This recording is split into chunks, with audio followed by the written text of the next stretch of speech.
Bom, meu nome é Samuel Costa, eu sou graduado em Ciências Sociais pela Universidade Estadual de Maringá. Atualmente eu estou fazendo um mestrado em Antropologia Social e tenho trabalhado desde a graduação com populações indígenas, especificamente os povos Guarani aqui no Paraná, e mais recentemente tenho trabalhado com a questão dos índios na cidade e a relação deles com instituições, né?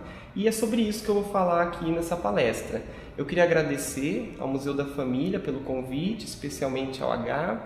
E, bom, o nome da mesa o nome da palestra é Indígenas e Cidades, Direitos, Trajetórias e Experiências.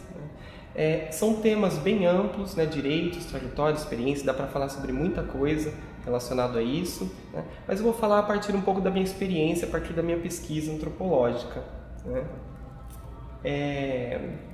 Bom, essa questão dos índios na cidade, ela não é uma questão recente, né? Os indígenas eles estão em relação com a cidade há muito tempo. Na antropologia, a gente tem estudos já desde a década de 60 a respeito disso, principalmente, né? Mas é uma questão que recentemente vem ganhando notoriedade, né?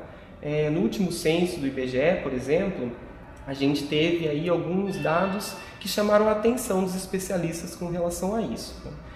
Segundo o último censo do IBGE de 2010, né, existem 896.917 pessoas identificadas como indígenas no Brasil, das quais 315.180 são residentes em áreas urbanas, né? Ou seja, são 36,2%, né? 36,2% da população indígena brasileira reside em área urbana. E isso chamou a atenção, né? E gerou, por exemplo, alguns debates, né? Algumas publicações sobre isso. O próprio IBGE lançou uma publicação chamada Os Indígenas no Censo Demográfico de 2010, Primeiras Considerações com base no quesito cor ou raça. É uma publicação de 2012, né? E onde a questão, né, a respeito dos indígenas na cidade, ela é bastante recorrente, ela aparece ao longo da publicação como uma questão que diferencia dos outros censos que foram realizados em 1991 e em 2000. Mais do que o aumento da população em contexto urbano, o que chamou a atenção foi um espalhamento da população indígena por diversos municípios, né? Para ter uma ideia, por exemplo, em 1991, 34,5% dos municípios brasileiros, né, residiam pelo menos um indígena, né, autodeclarado. Em 2000, esse número subiu para 63,5% dos municípios. E no censo de 2010 atingiu 80,5% dos municípios brasileiros, né? Então, isso gerou, né, um debate tanto no âmbito do espaço público, né, como por exemplo a gente vê através dos dados e dessa publicação do IBGE, mas também na antropologia. Em 2012, na reunião brasileira de antropologia, né, a ABA, que é a Associação Brasileira de Antropologia, ela organizou um simpósio para discutir, né, esses dados dos indígenas no censo de 2010. E tinham especialistas lá, né, na antropologia, também especialistas da estatística para pensar essa questão dos indígenas, e essa questão deles no contexto urbano foi uma das questões mais suscitadas também. Bom, como eu havia dito, essa presença dos indígenas no contexto urbano ela não é recente, né, mas recentemente ela vem ganhando maior notoriedade, né, nos debates da antropologia e também no espaço público, né? Mas, né, na antropologia a gente já tem alguns estudos, principalmente desde a década de 60. Né? Por exemplo, o Roberto Cardoso de Oliveira, que é um antropólogo clássico na antropologia brasileira, ele tem um livro pioneiro chamado Urbanização e Tribalismo, a integração dos índios terena numa sociedade de classes, onde ele já estava pensando essa relação entre os índios terena, né, e a sociedade envolvente, né, no contexto urbano, principalmente. E o Cardoso de Oliveira ele vai pensar, né, essa relação entre os indígenas e o mundo dos brancos a partir de uma perspectiva do contato interétnico. E ele vai postular um conceito que é o conceito de fricção interétnica. O que isso quer dizer, né? Ele vai pensar a partir de uma relação antagônica, né, uma relação de conflito entre os indígenas e a sociedade envolvente, uma relação marcada pela desigualdade, né, entre uma parte e outra, né, e onde a população indígena estaria em desvantagem nessa relação de desigualdade. Ele vai mostrar que esses sujeitos eles se integram à sociedade envolvente, mas eles não perdem as suas características que o diferenciariam, né, da sociedade envolvente, né, as suas características étnicas, ele vai dizer. Bom, na década de 80, Roberto Cardoso de Oliveira ele deu continuidade a esses trabalhos e ele orientou uma série de trabalhos que seguiam essa abordagem, né, da fricção interétnica. Ele e o Roque de Barros Laraia, né, criaram um projeto intitulado Índios Citadinos, Identidade e Etnicidade em Manaus, Amazonas, né, que foi coordenado pela Alcita Rita Ramos, né, também uma grande antropóloga lá da UNB. Nesse projeto, né, várias pesquisas, né, foram realizadas lá no Amazonas, pensando essa relação entre os indígenas e as cidades, né, os indígenas e o contexto do mundo dos brancos, né? Mas elas tinham algo em comum, né? Que eles olhavam para essas relações a partir de uma relação de assimetria entre os indígenas e a sociedade envolvente, né? Uma relação de assimetria onde os indígenas estariam em desvantagem. E essas relações assimétricas, elas se reproduziriam, né, na vida social, política, econômica, ideológica dos indígenas e corroboraria com a marginalização do indígena em contexto urbano. Mais recentemente, a gente tem visto outras alternativas de estudo com relação a indígenas em cidades, né, outras abordagens. E aqui eu vou trazer alguns trabalhos já da década de 2000, né, dos anos 2000, que apresentam um outro tipo de olhar sobre essa relação entre os indígenas e o mundo dos brancos. Se no trabalho lá do Roberto Cardoso, né, nessa perspectiva dele, eles evidenciavam uma relação assimétrica, né, e uma relação sociológica, né, de contraste entre indígenas e não indígenas, mais contemporaneamente a gente tem visto alguns trabalhos que privilegiam a perspectiva dos próprios indígenas sobre essa relação com o mundo dos brancos. Então, por exemplo, um dos trabalhos, né, que se destacam é o trabalho da Cristiane Lasmar, né, intitulado De Volta ao Lago de Leite, Gênero e Transformação no Alto Rio Negro. Ela vai fazer um trabalho com os indígenas de São Gabriel da Cachoeira, onde ela vai pensar os caminhos, né, da comunidade até a cidade, a partir da perspectiva de 3 gerações de mulheres, né? Então é muito interessante esse trabalho porque ele vai evidenciar a perspectiva indígena, mas também dá um destaque para um ponto de vista que é feminino, né? E que é um ponto de vista que varia de acordo com a geração, né? Ela vai pegar 3 gerações distintas. Um outro trabalho também que se destaca dialogando com essa mesma abordagem, né, essa metodologia, é o Cidade do Índio, Transformações e Cotidiano em Iauaretê. É um trabalho do professor Geraldo Andrello, de 2006, onde ele vai pesquisar um povo multiétnico, né, que é o povoado do Iauaretê, né? E o que é interessante nesse trabalho é que os indígenas não precisam sair, né, do contexto do qual eles vivem para ter contato com a vida urbana. O Andrello vai pensar justamente como que esses elementos da vida urbana eles chegam até o povoado e eles vão sendo apropriados, né, e dentro de uma lógica específica, né, desses indígenas. Então ele vai pensar, por exemplo, o processo de urbanização, monetarização, como que a economia de mercado chega dentro do povoado, né? E como que os indígenas eles se apropriam do mundo dos brancos, mas dentro de uma lógica própria, né? Um outro também antropólogo que tem se dedicado a estudar isso é o José Alves Dias de Andrade, da USP, né? Ele faz parte de um grupo de estudo chamado, que cunhou o termo etnologia urbana, que é um grupo de estudo que tem pensado a relação entre indígenas e cidade, mas eles dialogam bastante com a antropologia urbana. Então eles pegam conceitos clássicos, né, uma abordagem clássica da antropologia urbana e tenta pensar essa relação dos indígenas com a cidade a partir desses conceitos da antropologia urbana.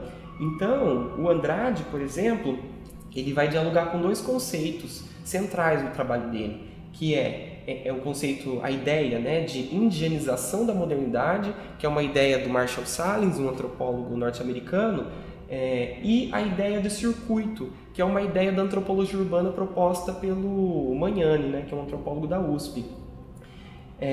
Então ele vai pensar, né, como que os indígenas, né, os Santaré Maué, em Manaus, eles indigenizam, de certa forma, a cidade, né? O título do trabalho dele é Indigenização da Cidade. como que eles se apropriam de certos elementos, como que eles criam um circuito Santarém-Maué dentro da cidade, né? E eles vão indigenizando. Então é o oposto de uma visão comum de que os indígenas eles vão perdendo suas características. Na verdade, o que esses trabalhos contemporâneos têm evidenciado é como que os indígenas eles transformam esses elementos comuns da vida urbana em elementos indígenas, né? Em elementos específicos do povo ao qual eles pertencem, né? Eles reelaboram esses elementos. Bom, esses trabalhos ao longo da antropologia brasileira sobre a relação entre os indígenas e as cidades, né, o contexto do mundo dos brancos, né, são alguns exemplos que eu trouxe, né, existem muitos outros, mas eles mostram um pouco como que no início, né, as primeiras abordagens, elas pensavam essa relação sociológica simétrica entre os indígenas e o mundo dos brancos, né? Mais contemporaneamente a gente tem tido abordagens que valorizam mais a perspectiva dos próprios indígenas, né? Essa primeira abordagem, ela ainda tem, sim, né, alguns trabalhos que são herdeiros dela, né, que foram reformulados, né, essa teoria ela vem sendo desenvolvida ainda, né, ela não é obsoleta, né, mais recentemente a gente tem esses trabalhos que tratam da perspectiva indígena. E na minha pesquisa especificamente, né, o que eu tentei fazer? Eu tentei não pegar nenhuma teoria ou nenhuma explicação a priori para pensar aqueles indígenas com os quais eu trabalho, né, mas tentei valorizar a perspectiva indígena. Então, dialoga um pouco, né, com essas abordagens contemporâneas, como por exemplo da Lasmar e do Andrello, que valorizam a visão indígena sobre essa relação com os brancos, né. Então, eu venho desenvolvendo um trabalho de pesquisa com os Guarani que vivem na cidade de Maringá, né, e que estão em relação com duas instituições, que é a CIND, uma organização não governamental, a Associação Indigenista de Maringá, e a UEM, né, que é a Universidade Estadual de Maringá, né. Aqui no Paraná, a gente tem um vestibular específico para os povos indígenas, em todas as universidades estaduais, também na Universidade Federal, e nas estaduais é reservado 6 vagas por ano, né, especificamente para indígenas, né. Então, muitos dos indígenas que vêm para Maringá, eles vêm para fazer esse vestibular, né. Mas não só, né. Vou apresentar um pouco do contexto da pesquisa e depois eu adentro mais nas especificidades do que eu venho pensando com ela, né. Então, o município de Maringá ele fica na região norte-central do estado, ele tem uma estimativa de 357.077 habitantes, dos quais 391 se declaram indígenas, né? São auto-identificados como indígenas. É interessante pensar que Maringá não tem terra indígena, Maringá não tem aldeia, mas ainda assim tem uma população expressiva que reside na cidade ou então que passa pela cidade, né? Que vem para Maringá, fica um tempo e depois vai para outra localidade, para outra cidade ou então volta para a aldeia, né? Vai para outras aldeias. E esse é o caso, por exemplo, dos caingangue, né? Muitos caingangue vêm para Maringá para vender artesanato. Nesse sentido, a CIND ela tem uma ação voltada especificamente para os artesãos. Ela recebe os caingangue de uma terra indígena específica aqui do estado do Paraná. Esses caingangue eles podem ficar abrigados num espaço disponibilizado para isso, né, na associação. Eles podem dormir, se alimentar lá e durante o dia eles vão para a cidade, para a feira, né, para vender artesanato. Outra população também que tem uma expressividade, uma presença expressiva na cidade são os Guarani, né? A maioria dos Guarani eles vêm para estudar, né, por causa do vestibular indígena, ou então até mesmo para estudar no ensino fundamental, ensino médio, fazer curso técnico, ou então vem para trabalhar, né? Já tem algum parente que mora aqui, que está estudando aqui e vem morar com esse parente, trabalha, né? E o que é interessante pensar, né, dessa presença indígena na cidade, né?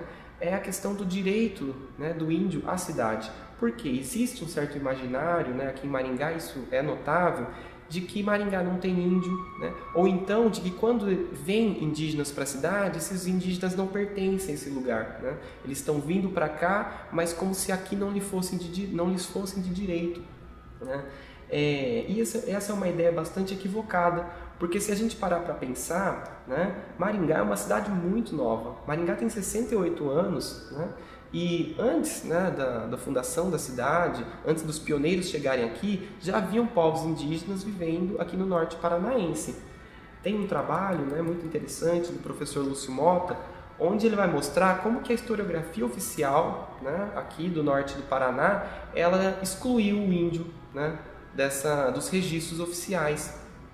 Então, o professor constata como que historiadores, sociólogos, geógrafos, né, criaram a ideia de que aqui era um espaço vazio, né? E daí eles usam muito, né, nessa historiografia oficial, termos como sertão, terras devolutas, matas virgem, para falar dessa região antes da chegada dos pioneiros, né?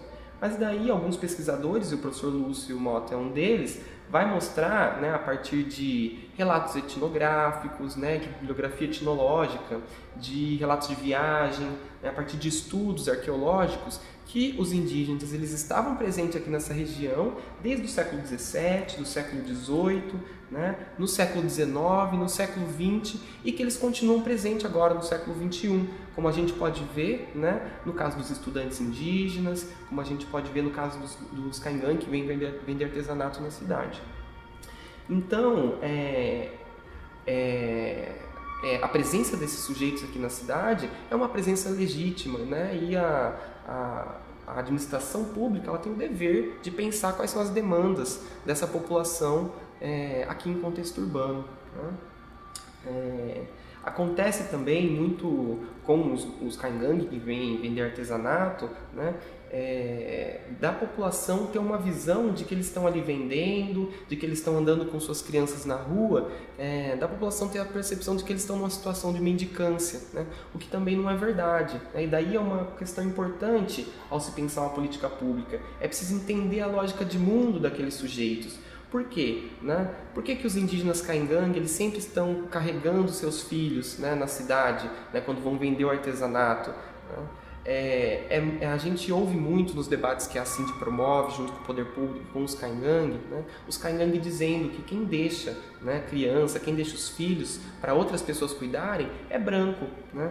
E os Caingangue eles carregam seus filhos, faz parte da educação estar próximo dos seus filhos. Uma outra questão que eles levantam nesses debates promovidos pela Cindy é que o que eles podem fornecer para os seus filhos é a ocupação de artesão, né? Essa profissão de artesão.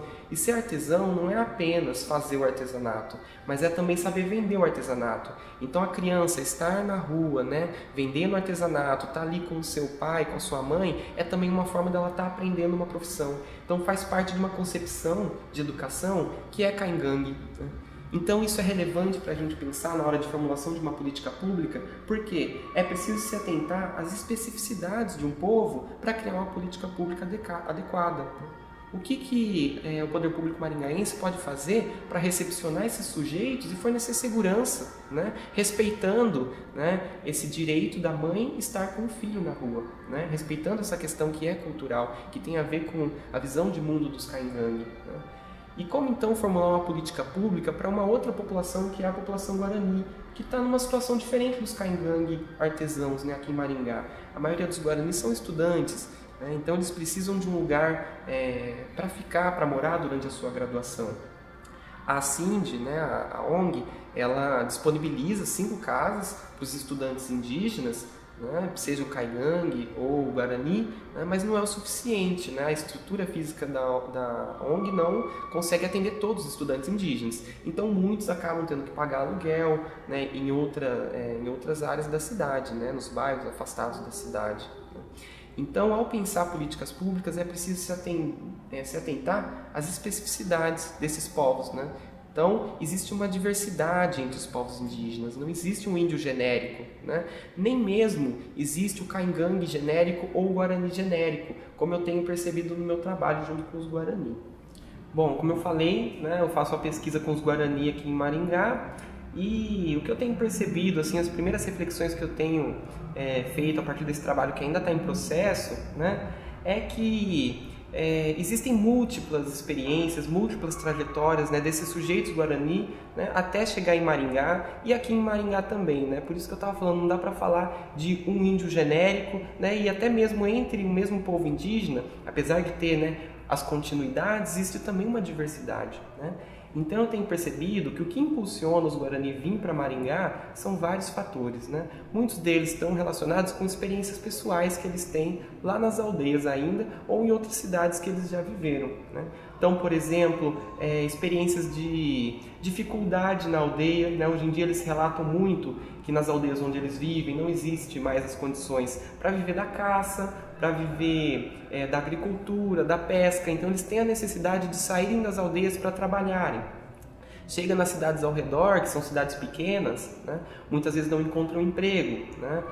Ou então, muitos também me relatam do trabalho na lavoura, né? Então trabalham o dia inteiro na lavoura, mal remunerados, e daí à noite vão para a escola, acordam 5h30 da manhã, vão para a lavoura, depois vão direto para a escola de novo. Então essas experiências, né, vão gerando uma certa forma de pensar, né? Vão criando uma certa expectativa, né? Mais o que eles ouvem da cidade, né? Por exemplo, a Cindy e a Wen, elas ressoam até as aldeias, né? Então elas têm notícia da Cindy e da Wen, eles sabem da presença dessas instituições aqui na cidade. Então eles vão criando uma certa forma de pensar que faz com que eles venham para a cidade, né? Eu vi vários casos diferentes, né? na minha pesquisa. Teve uma jovem, por exemplo, que desde os 8 anos de idade, ela trabalhava em casas de família, fora da aldeia, né? Então ela teve uma vida que ela vivia tanto na aldeia quanto na casa dessas famílias, né? Ela tinha família indígena, né? A família Guarani na aldeia, e tinha uma família branca também fora da aldeia. E desde os 8 anos ela trabalhava com afazeres domésticos, cuidando de idosos, cuidando de crianças, né? E ela foi desde sempre, então, né, criando essa expectativa de que ela queria estudar, né, que ela queria sair dali para estudar, para poder fazer alguma coisa depois, né, para tentar mudar, melhorar um pouco a vida, né? Outros, né, como eu falei, relatam a questão do trabalho na lavoura, né? Outros relatam a questão de não conseguir emprego. Ainda tem casos daqueles que se veem diante de alguma injustiça, por exemplo, alguém que perde um ente familiar, né, numa relação de conflito entre fazendeiros e indígenas, ou então numa relação de conflito entre os indígenas e os brancos, né, mesmo que não sejam fazendeiros. Então eles vão criando esse senso de injustiça, né, que também podem fazer com que eles vão para a cidade para se formar, para estudar, para tentar voltar para a aldeia e trabalhar esses problemas, né, que eles percebem, né? Então é muito comum a gente ter Guarani, né, que são estudantes de pedagogia, por quê? Ou de um curso de licenciatura, porque tem a ideia de voltar para a aldeia para trabalhar a questão da educação dentro da aldeia, né, para melhorar a educação dentro da aldeia. Ou então os Guarani ligados a cursos de saúde, né, enfermagem, medicina, para voltar para a aldeia e trabalhar nessa questão também da saúde indígena, né? Trabalhar como agente de saúde dentro da aldeia. Ou então, indígenas em cursos de direito também são muito comuns, né? Para trabalhar com essas questões jurídicas em prol da comunidade indígena, né? Essas são essa questão, né? A educação, a saúde e trabalhar em prol dos direitos indígenas, né? São questões que são muito recorrentes na fala dos meus interlocutores e que permeiam esses motivos pelos quais eles vêm para a cidade, né? Chega na cidade, eles experienciam a cidade, né? Então eles têm experiências diferentes também, né, aqui. Alguns moram na Cindy, outros moram em bairros afastados, né, da universidade, né? Alguns vêm de uma aldeia do interior de São Paulo, que é a aldeia Gararibá, que fica na cidade de Bauru. Outros vêm da aldeia de Pinhalzinho, né, que fica no município de Tomazina, aqui no Paraná. Outros vêm de Laranjinha, que fica em Santa Amélia, né? Então eles têm caminhos diferentes, experiências diferentes. Chegam aqui, eles têm uma experiência diferente também, né? E o que eu tenho percebido é que ao experienciar a cidade, né, eles acabam criando um contraste entre viver na aldeia e viver na cidade, né? E apesar da cidade oferecer uma série de oportunidades, né, por exemplo, a oportunidade de ter essa educação universitária, eles ainda preferem a vida na cidade, né? Eles preferem a vida na aldeia, né? Eles relatam a vida na cidade como uma vida ligada à solidão, né? Então eles precisam resolver todos os problemas sozinhos. Na aldeia, eles poderiam resolver isso em coletivo, né? Se alguém tem um problema, né, todos se envolvem com aquele problema para resolver. E aqui não, aqui eles precisam correr atrás, né, para matricular, para ir para o hospital, né, para levar um filho numa creche. Então tem toda essa burocracia da cidade, a quais eles precisam correr atrás, que funciona de uma forma muito diferente da aldeia, né?